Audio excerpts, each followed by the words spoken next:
बहुत famous bakery का यार क्या कर रहे हो आपने? वो नहीं सर देखा है, ये फोटो नहीं मीडियम, देखी है, उसके बाद मॉडरेट भी आप और सर ये वो माइनर कर जो रहे हो वायलेशन यार। होती है ना, इसको फोटो कैटेगराइज कैसे बताया था करेंगे ना आप? परसों, नहीं देखा? हाँ, देखा मैंने। नहीं तो फिर उसके बाद वही, क्यों दे रहे ये हो? इम्पोर्टेंट बात। देखिए सबसे पहले है माइनर, फिर है मॉडरेट, फिर है मेजर। यस देखिए आपका प्रोजेक्ट जब भी चलता है वो डिफरेंट फेजेस से चलता है, राइट? जैसे एक डॉक्यूमेंटेशन का फेज है, उसके बाद मटीरियल रिसीविंग का फेज है, उसके बाद इंस्टॉलेशन का फेज है, उसके बाद टेस्टिंग एंड कमीशनिंग का फेज है, राइट? प्री कमीशनिंग का फेज है, फिर कमीशनिंग, राइट? एक वायलेशन होगी यहाँ पे, राइट? इसको करेक्ट किए बिना, विदाउट करेक्शन अगर मैं आगे बढ़ गया और अगली एक्टिविटीज़ में चला गया, अगले फेज में चला गया, और इसकी वायलेशन की वजह से the quality of next phase will be jeopardize, will be on stake, ठीक है ना? विल बी ऑन स्टेक, ये मॉडरेट है।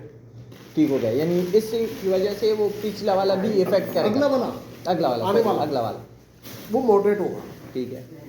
पर any violation to schedule Q is also moderate. Yes question क्या था? क्वेश्चन क्या था?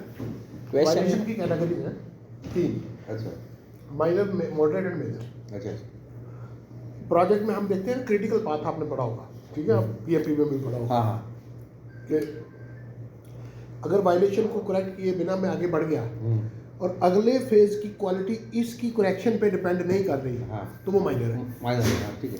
ठीक है? अगले फेज की क्वालिटी इस पे, ये अभी करेक्ट नहीं हुआ और मैं आगे बढ़ गया, अगली एक्टिविटी पे चला गया या अगले फेज में चला गया, तो still that quality is good, तो ये माइनर है। बट अगर इसको ठीक किए बिना मैं आगे बढ़ गया और अगले की भी क्वालिटी खराब हो खराब हो गई गया। इस पे डिपेंड करके, तो वो मॉडरेट है। मॉडरेट अच्छा मॉडरेट की दूसरी डेफिनेशन क्या है कि schedule Q, any violation to schedule Q is moderate also. और तीसरी क्या है? Repetition of minor is a moderate. Yes yes yes repetition of minor is Minor a violation. Moderate. हाँ। और रेपिटेशन की एक डेफिनेशन शायद 381 में दी गई है कि सेम स्टैंडर्ड की वायलेशन, ठीक है, सेम रूट कॉज की वजह से 6 महीने के अंदर अगर आ जाए तो वो दोबारा repeated है। वो क्या है? वो रिपीटेड है, उसको रिपीटेड कंसीडर किया जाएगा। क्या क्या चीजें होनी चाहिए? सेम स्टैंडर्ड की वायलेशन आपने की और सेम रूट कॉज की वजह से की, अच्छा ठीक है? अगर रूट कॉज कोई और आ गया तो फिर वो रिपीटेड नहीं है, फिर वो दूसरा किसी और वजह से आई है ना। लेकिन आपने इसका मतलब है कि वो रूट कॉज किल नहीं किया है, उसी रूट कॉज की वजह से अगेन आ same गई, चल रहा है। ठीक है? उसकी वजह से सेम आ गई, 6 महीने में दूसरी बार सेम स्टैंडर्ड की वायलेशन सेम प्रोजेक्ट के ऊपर, वो रिपीटेड में आ जाएगी। तो रिपीटेड में जाएगी तो माइनर मॉडरेट में चली जाएगी, क्योंकि आप, इसका मतलब आपने करेक्ट नहीं किया हुआ। और लास्ट माइनर हो गया, मॉडरेट हो गया, अभी मेजर में जाते हैं। मेजर क्या है कि अगर कंपनी की कोई कारपोरेट वैल्यूज आपने डिस्टर्ब की है, लाइक आपने कोई फोर्ज डॉक्यूमेंट सबमिट किए, ठीक है, जिसपे या आपने काउंटरफिट कुछ जाली मटेरियल लगा दिया, ठीक है, जो अप्रूव नहीं हाँ, था जो या कोई नहीं जाने का। ठीक है ना, वो सारी आपकी मेजर में चली गई, राइट? या आपने कोई ऐसा काम कर दिया जिसकी वजह से फैसिलिटी की सेफ्टी, वहाँ पे काम करने वाले लोगों की जिंदगियाँ, वहाँ पे इक्विपमेंट, एसेट्स, वो सारे स्टेक पे लग गए, वो दाव पे लग गए, उनकी सेफ्टी मतलब जेपरडाइज हो गई, वो भी मेजर में चाहिए। ठीक है? अच्छा, अब माइनर क्या है कि जो जिसको करेक्ट किए बिना आगे बढ़ जाए, बस। अगले फेज की क्वालिटी इस पे डिपेंड ना करे, वो माइनर है। और मॉडरेट में क्या है कि ये इसको करेक्ट किए बिना आगे चला गया और अगले की भी क्वालिटी खराब हो गया। उसकी मिसाल मैं देता हूँ। आपने एक फाउंडेशन पे काम किया, ठीक है, फाउंडेशन में कोई खराबी है, ठीक है, फाउंडेशन टेढ़ी है या अपनी लोकेशन पे नहीं है या उसमें कंक्रीट के इश्यूज हैं, टेस्ट पास नहीं हुआ, व्हाट्सएवर कोई एक वायलेशन आ गई उसके ऊपर, आपने उसको करेक्ट नहीं किया और उसके ऊपर आपने दीवार खड़ी कर दी, तो अगर ये टेढ़ी है तो दीवार भी टेढ़ी जाएगी, राइट?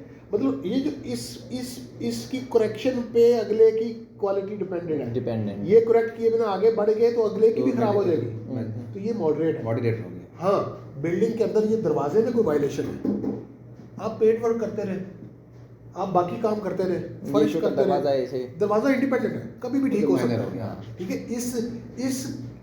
इसके ऊपर इसकी करेक्शन आपका पंखा नहीं रोक रही, आप पंखा लगाएं, इसकी करेक्शन आप पेंट वर्क नहीं रोक रही, आप वो डिपेंड नहीं है ना इस पे, बिल्कुल एग्जैक्ट, ठीक है ना? लेकिन अगर ऐसी कोई वायलेशन जिस पे अगली एक्टिविटी डिपेंड कर रही हो, वो मॉडरेट है, ठीक है ना। और अगर अगली एक्टिविटी आप पे डिपेंडेंट नहीं है, आप कर सकते हो, उसकी क्वालिटी को कुछ नहीं हो रहा, ये अभी स्टिल इसकी करेक्शन बैलेंस है, बड़ा आपका अगला फेज काम करे वो आपकी। अच्छा, फिर एक और भी है कि अगर एक और तीन चार चीज़ें लिखी हुई हैं ऐसा हाँ है, बिल्कुल एग्जैक्टली सर। अगर कोई ऐसी वायलेशन जो कि प्रोजेक्ट एंडिंग स्टेज पे, जब आपने MPCS में MCC लेना है, PMCC लेना है, पार्शियल मैकेनिकल कंप्लीशन सर, या FMCC final mechanical completion certificate लेना है, उस टाइम पे अगर तो वो वायलेशन ने नो कैटेगरी में जाना है, आपको पता चल जाता है किस टाइप की वायलेशन है। अगर तो वो नो कैटेगरी की वायलेशन है ना तो माइनर है, अगर वो यस कैटेगरी वो मॉडरेट है। Yes category no category yes और नो कैटेगरी ये होती है कि जैसे हम जब हाइड्रो टेस्ट करते हैं ना, मैं एक मिसाल दे रहा हूँ पहले, बाद में असल की तरफ आऊँगा। जब हम हाइड्रो टेस्ट करते हैं ना प्रोजेक्ट पे, तो हम उसके पहले एक पंच लिस्ट बनाते हैं। पंच लिस्ट क्या होती है? Balance works, right, balance works, छोटी मोटी हाँ, चीज़ें। उसमें मैं उनको क्लासीफाई करता हूँ A एंड B। हाँ होता है, ए वो होते हैं जिनको हाइड्रो टेस्ट से पहले क्लियर होना जरूरी है, जो नहीं है। जिन पे हाइड्रो टेस्ट डिपेंड कर रहा है। हाँ, अगर ये ना क्लियर हो तो हाइड्रो नहीं हो सकता।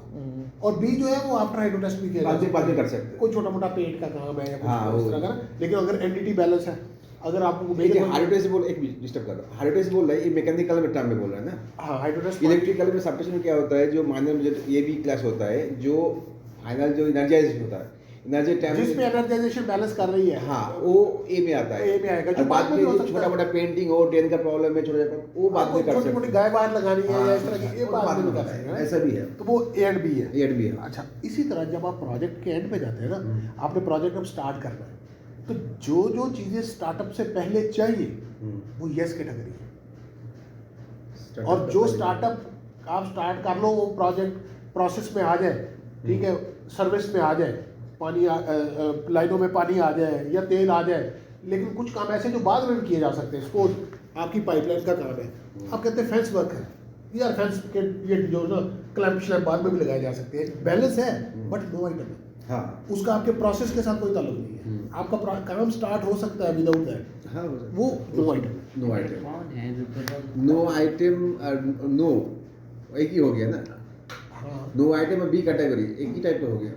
नहीं, वो तो सर ने आपको अलग वो से- तो हम अभी प्रोजेक्ट के बीच में बात कर रहे हैं ना। अच्छा अच्छा, ठीक है, किसी एक एक्टिविटी पे अच्छा। यस और नो की बात, वाइस नाम की, ये मैं प्रोजेक्ट की बात ये कर मिसाल दे रहा था। आप इसका, ये मैं अक्सर कहता होता हूँ कि आपने यस और नो याद कैसे करना है। ये एक क्वेश्चन आपने रेज करना अपने माइंड में, उस क्वेश्चन का ये आंसर है। क्वेश्चन क्या है? Required for startup, yes. Yes, अगर तो रिक्वायर्ड है तो वो यस आइटम, यस।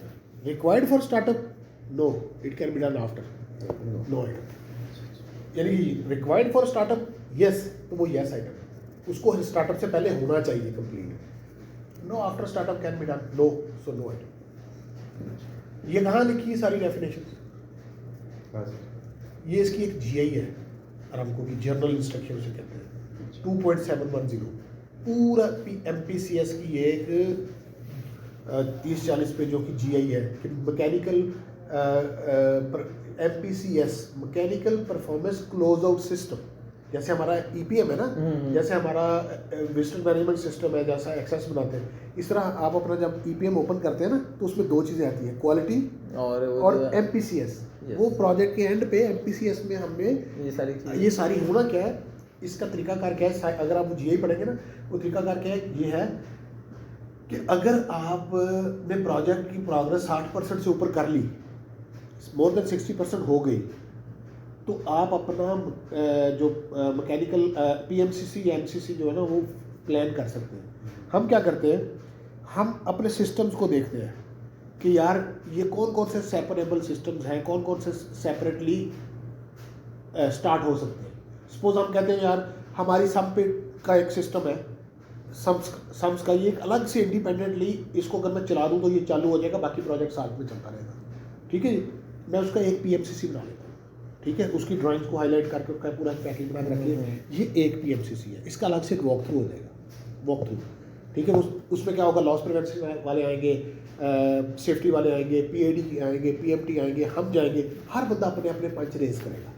सेफ्टी वाले सेफ्टी के पॉइंट ऑफ व्यू से कर देंगे, LPD वाले वो कर देंगे, प्रोपोनेंट के कर देगा। अच्छा, इनके पास क्या होता है कि जो चेयरमैन होता है ना हमारा इसका कंप्लीशन का PMCC का चेयरमैन होता है, वो आरामको का होता है प्रोपोनेंट। जब ये वॉक थ्रू हो जाता है, वो 1 हफ्ते का टाइम देता है, वो उसको ओपन करता है सिस्टम में, उस PMCC को एक नंबर देगा, सपोज PMCC नंबर 1, ठीक है जी। वो सबको 1 हफ्ते का टाइम देगा, सब ने अपने अपने पंच उसमें रिकॉर्ड कराने, सिस्टम में डाल दी 1 वीक में, उस सिस्टम में डाल। उसके बाद किसी के पास ऑप्शन नहीं होगा, वो बंद कर देगा सिस्टम। अब PMD अपने पॉइंट डाल देगा, PAD अपने डाल देगा, LPD अपने डाल देगा, सब प्रोपोनेंट अपने डाल देगा, सबके पॉइंट्स उसमें आ जाएंगे। ठीक हो गया जी। अब वो लिस्ट आपके साथ शेयर होगी, ठीक है जी, कि ये लिस्ट है जी, इसमें से यस है। आपने अगर इस सिस्टम को चलाना है तो यस आइटम क्लोज करवाएं। जैसे यस आइटम क्लोज हो गए, PMCC राउट हो जाएगा। इसका मतलब है कि ये रेडी फॉर हैंड ओवर है। B आइटम 2 आइटम बाद में होते हैं, ठीक है जी। अब आपने क्या करना है जी, आपने वो हम क्या करते थे, ये मैं क्लोज करा के आया हूँ, 50,000 58,000 के करीब हमारे पॉइंट थे टोटल प्रोजेक्ट पे। वो एक पॉइंट पे आपकी बहस होती है घंटा। अच्छा, अब आपने क्या करना है, आपने वो जो आपको लिस्ट आप डाउनलोड होती है MPCS से, उसमें आपका ये सब सिस्टम में लिखा रहता है कि PMCC नंबर क्या है। आप पहले PMCC आपने आप बात कर ली, मैंने ये सबमिट की बात करी, इसको PMCC नंबर 1 दिया हुआ है, आपने इधर से PMCC 1 क्लिक किया, हाँ उसका सारा आपका सिर्फ PMCC 1 के रह जाएंगे, उसमें से आपने यस को फिल्टर करना है, ठीक है। हाँ वो भी है, अलग हो जाएगा। ओनली यस रह जाएंगे कि ये मैं अगर कर लूँगा ना तो मुझे इसका सर्टिफिकेट मिल जाएगा, बाकी बाद में काम करता रहूँगा, राइट। 2 आइटम बाद में होते रहेंगे, सही है। एटलीस्ट ये चीज़ ऑपरेशन में चलेगी, ठीक है, मेरे हाथ से निकल जाएगा। अच्छा, उसके लिए फिर क्या करते हैं, हम क्या करते थे, फिर उसके लिए पहले हमने PMCC 1 लगाया, फिर आगे हमने यस लगाए, यस में से फिर हम डिपार्टमेंट के लगाए, सिविल का PID का नहीं PID का लगा लिया, अच्छा इनिशिएटर हाँ। या लॉस प्रिवेंशन का लगा लिया, ठीक है ना। अब देखा जी, लॉस प्रिवेंशन के टोटल 1000 है, लॉस प्रिवेंशन का 100 पॉइंट है, यार ये पहले 100 Yes, है, yes, डिजिटल भी है, इससे बात करते हैं, इससे मीटिंग चालू करते हैं, राइट। चलिए हम वो पहले कंस्ट्रक्शन को बिठाएंगे, यार ये 100 आइटम है, इसको पहले क्लियर करो, ये LPD बोर्ड हमें करता है, ये इसके बड़े इश्यूज होते हैं और इसके मेजर पॉइंट्स, ठीक है जी। हम उस पर काम शुरू कर देंगे, LPD से बात करेंगे कि आपको क्या चाहिए। समटाइम वो काम हुआ होता है, वो कहता है शो मी RFI, ठीक है, हम उसकी मीटिंग पॉइंट पे चले जाते हैं, हम उसको RFI दिखाते हैं सिस्टम में, ठीक है। वो RFI देख के उधर ही बैठा वो MPCS में, वो कहता है आप अपनी तरफ से कमेंट करो, तो हम कमेंट करते हैं एज अ कॉन्ट्रैक्टर कि दिस आइटम इज़ कम्प्लीटेड। उसके बाद PFD कमेंट करता है कि जी दिस आइटम इज़ कम्प्लीटेड, उसके बाद वो क्लोज करता है एग्री करके। अच्छा, उसके बाद जब आज हमने 10 15 20 पॉइंट क्लोज करवाए, फिर हम जाके सिस्टम से फ्रेश लिस्ट डाउनलोड करते हैं, उसमें वो एग्री वाले को हम साइड पे कर देते हैं, डिसएग्री वाले, क्योंकि इसका जो आपको कैसे पता चलेगा ये अभी ओपन है और ये क्लोज है। एक कॉलम आता है एग्रीमेंट का, अगर जिसमें एग्री हो गया होगा ना वो क्लोज है, इसका मतलब वो क्लोज है। जिस पर डिसएग्री लिखा हुआ है ना, वो इसका मतलब स्टिल अभी भी इनिशियली बाय डिफॉल्ट उस पर डिसएग्री होता है, वो जब क्लोज करेगा वो एग्री आएगा, तो आप डिसएग्री को फॉलो करेंगे। आप इस तरह से फिर हम सम टाइम होता है PID के पॉइंट्स को पकड़ लेते हैं, सम टाइम LPD के को पकड़ लेते हैं, सम टाइम डिसिप्लिन वाइज चले जाते हैं, सम टाइम हम देखते हैं उनमें से कुछ डॉक्यूमेंटेशन के रिलेटेड होते हैं, वो हम QC को देते हैं, यार ये RFI दिखा के क्लोज कराओ, यार ये आपका करने वाला काम है, इस पर पेंट करो, ये आपका या केबल अभी पुल होने वाली है, ये केबल पुल करो। यानी कुछ कंस्ट्रक्शन के रिलेटेड आइटम्स होते हैं, कुछ QC के रिलेटेड आइटम होते हैं, नहीं, कुछ क्या है, इंजीनियरिंग के रेड लाइन करवाने वाले होते हैं, वो उनको एड्रेस कर देते हैं, भाई इनका रेड लाइन करवाओ, ठीक है ना, वो फिर दिखा के क्लोज कराते हैं। तो अल्टीमेटली इसको लीड QC कर रहा होता है MPCS को। तो ऐसे जैसे अब ये जब PMCC 1 क्लोज हो जाएगा ना, इसका आपको एक सर्टिफिकेट इशू हो जाएगा, वो आप अपने रिकॉर्ड में, वो NCC होगा सर, नहीं PMCC है, आपको वो फाइनल PMCC मिल गया, आपने अपने रिकॉर्ड में रख लिया। कल को इसका PMCC मिल गया, वो भी रख लिया। कल को इसका मिल गया, आपने टोटल प्लान किए थे 100 PMCC प्रोजेक्ट के पूरे, 100 सर्टिफिकेट जब आपके हाथ में आ जाएंगे, ठीक है, उनकी बेस पे आपको एक FMCC मिल गया कि आपके पास 100 के 100 क्लियर हो गए। PMCC उसको प्रोजेक्ट हैंडओवर सर्टिफिकेट बोलता है ना, PHC partial mechanical completion certificate, partial क्या आपने यार जब आप फर्ज करें आप एक किया ना, मदीना बल्क प्लांट का करेंगे तो वो पार्शियल होगा ना, फिर जब जब्बो का करेंगे वो पार्शियल होगा, लेकिन जब टोटल होगा तो वो पूरे BI का हो जाएगा। नहीं, मैं इलेक्ट्रिकल में जो किया था, सबस्टेशन में हैंडओवर किया था, तो वहाँ पे PHC से ऐसे कुछ